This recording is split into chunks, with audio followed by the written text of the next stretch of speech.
I veliki pozdrav svima ljudi došli u moj novi klip. U današnjem klipu ću vam pokazati tutorial ili recenziju ovog programa za Androida. To je program Battery Doctor. Njegovo ime je čuvar baterije. Kao što mu ime kaže, on čuva baterije. Ima preko 100 miliona preuzimanja na Google Play Androidu. Naravno, tu ga možete besplatno pronaći. Naravno, možete ga pronaći preko Aptoida i ostalih aplikacija. Da ne dužimo mnogo.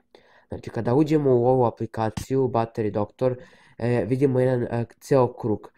Taj krug imate 64, pokazuje koliko imate posto baterije. Meni sad piše tu 64%. Stanje baterije mi je lično i preostalo 14 sati i 18 minuta baterije. Znači, ja sam malo pre optimizovao bateriju. Malo pre kad sam skinuo program, pisalo mi je da mi je baterija vrlo bolesna, što tehnički nije moguće jer sam ovaj Android uređaj kupio pre 10 dana, ne vjerujem da se on pokvario za 10 dana. Naravno, ispod imate obračun šta vam najviše troši bateriju, naravno tu su filmovi, to jest videi koji ste puštali na YouTube-u, pesme, klipovi i tako dalje, Wi-Fi, to jest internet i vreme poziva u 3G mreži.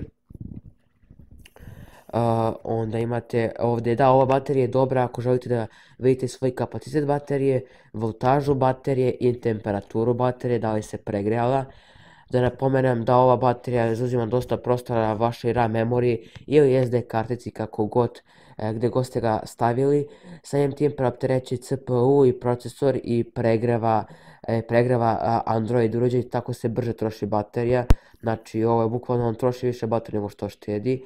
Ako želite da navodno štedite bateriju pomoću ovog programa, idete samo na opciju optimizuj i ova aplikacija gasi sve programe koji su pokrenuti protiv naše volje ili ih mi nismo ugasili. Znači, evo 63%, ja sam u ovoj aplikaciji već 2 minuta, već sam potrošio 3% baterije. I već mi se uređaj pregrejao, ali nema veze. Ljudi, to bi bilo to što se tiče ovog klipa. Naravno, imate neke reklame kao što su Super Cleaner, Antivirus, onda Telenor i tako dalje. Naravno, to su sve reklame kako bi oni dobili novca i kurca palca i mislim u naravnom klipu. Ljudi, šta sam ja sad rekao.